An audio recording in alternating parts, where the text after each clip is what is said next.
You were great last night.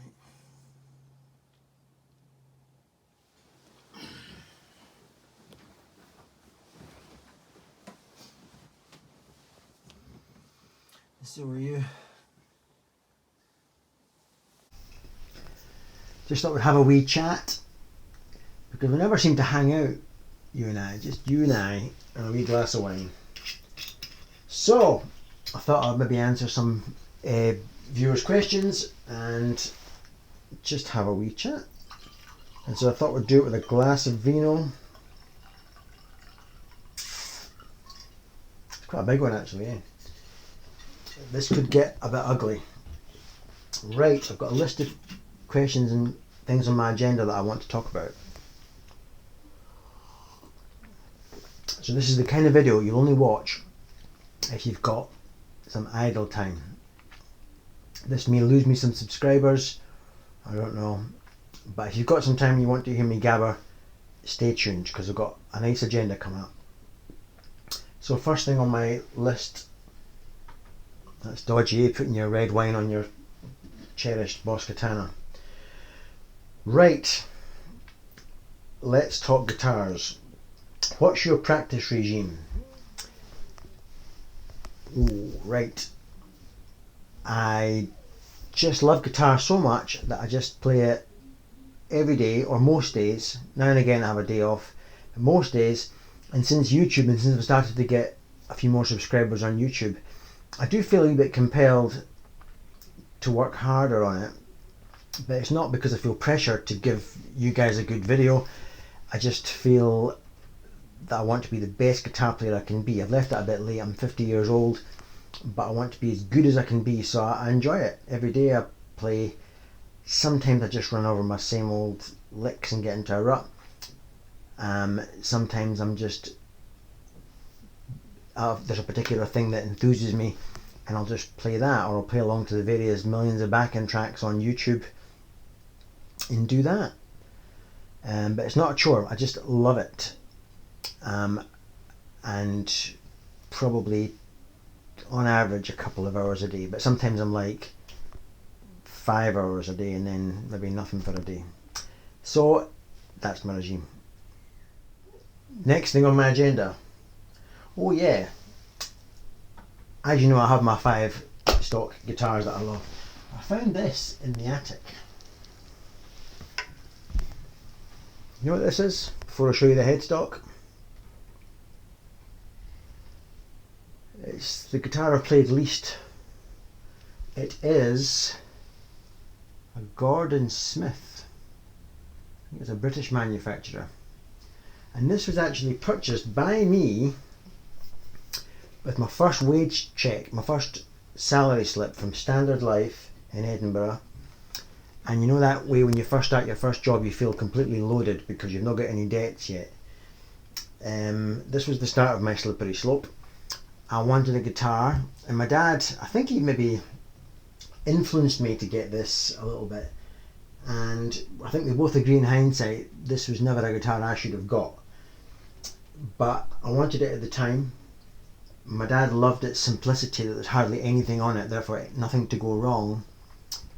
I must have loved it, I suppose, at one point, but yeah, I bought it.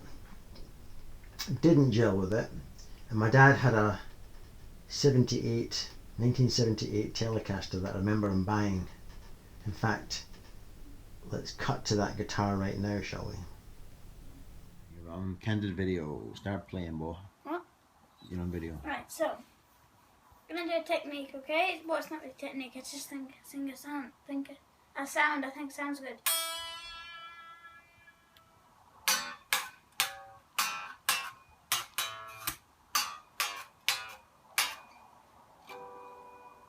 Hey. I forgot. I was almost. Is he not allowed to do it with Well, that it one? wouldn't break, but it's my Telecaster, man. You can't. So that was my son Jack, quite a few years ago now, playing the 78 Telecaster. Anyway, so I used to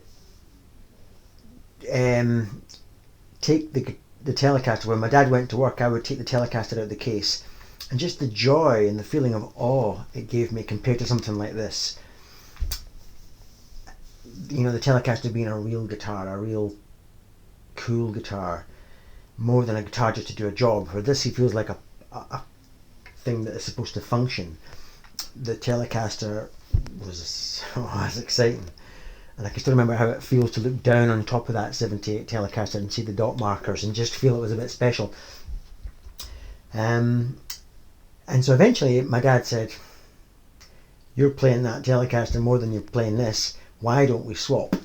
And so we kind of swapped, and forevermore I've had the 78 Telecaster, and that was the start of my skills starting to go a little bit higher up, because the Telecaster was just, I was getting all these rock and roll sounds that sounded like the record all of a sudden, whereas this didn't do that for me. I haven't played this in so long, I've no idea what this even sounds like. I'll probably do a video of it soon, and even just for my own curiosity I'll stick it through the Marshall and we'll see what it sounds like. But I don't like the flat neck. You know how I love my Telecaster neck? This is the exact opposite, this slim sliver of a plank. I don't like it. Brass nut, that was all the rage in the 70s, 80s. Push pull, that one doesn't come up. No, it's not for me. It looks like a mahogany back, well, mahogany everything, and a rosewood board, I think. Nice quality machines. These are Shaler machine heads. So there's the Gordon Smith and how I swapped it for the Telecaster. Who inspires me and who don't I like? Well, I'll tell you who I'm kind of jealous of. You know that way you click like, but you hate him, but you have to acknowledge his greatness. Well, let's just say, he who shall not, what's that saying in Harry Potter? He shall not, it's good wine, isn't it? He who shall not be named. John Mayer. I just named him. He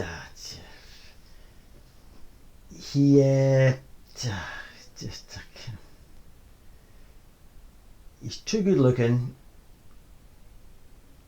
He dates all the stars. Massively talented.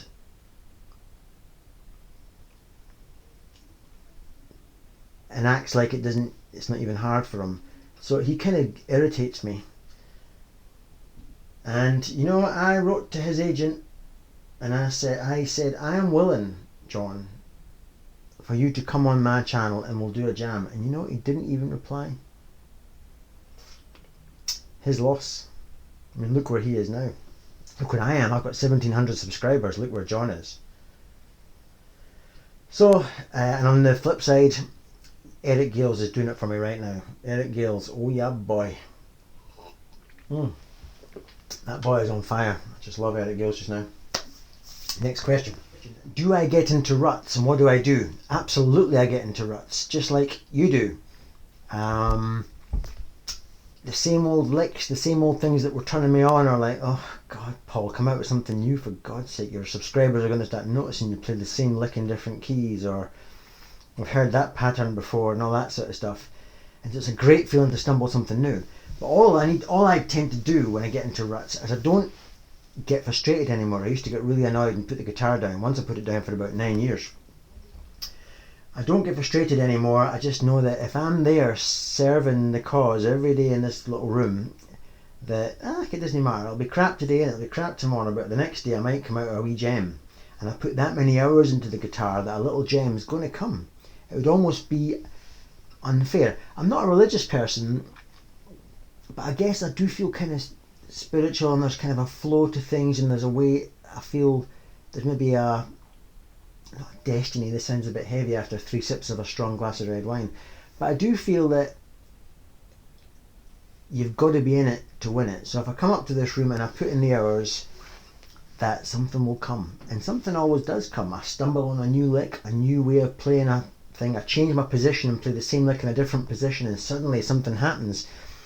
Last night I spent 2 days in a row yesterday trying to do something, and it was just nothing was coming, and I came down to my wife downstairs and I was like, nothing doing up there, darling, it's just nothing's happening.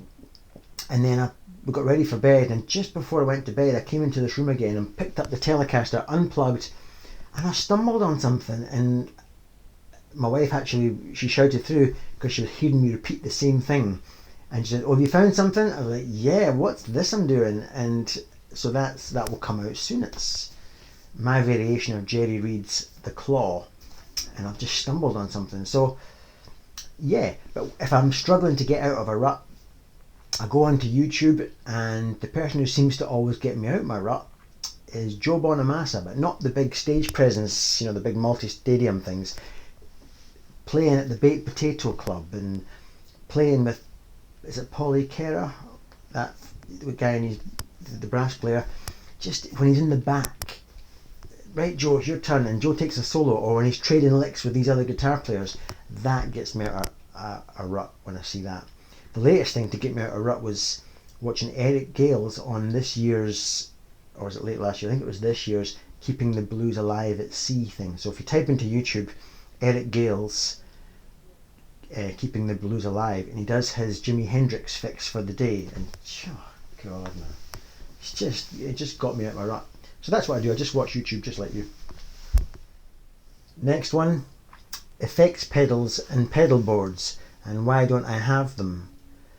Yes, I'm really quite pleased that I don't have a pedal board. I do like watching the shows, like That Pedal Show with, is it Mick and Dan?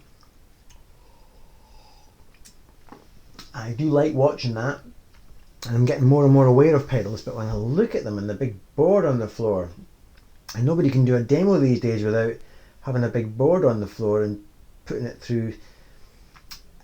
I think I'm just too old for that. I'm from the Rory Gallagher school of guitar playing, in that one pedal is enough. Plus, it kind of reminds me of, women who wear too much makeup.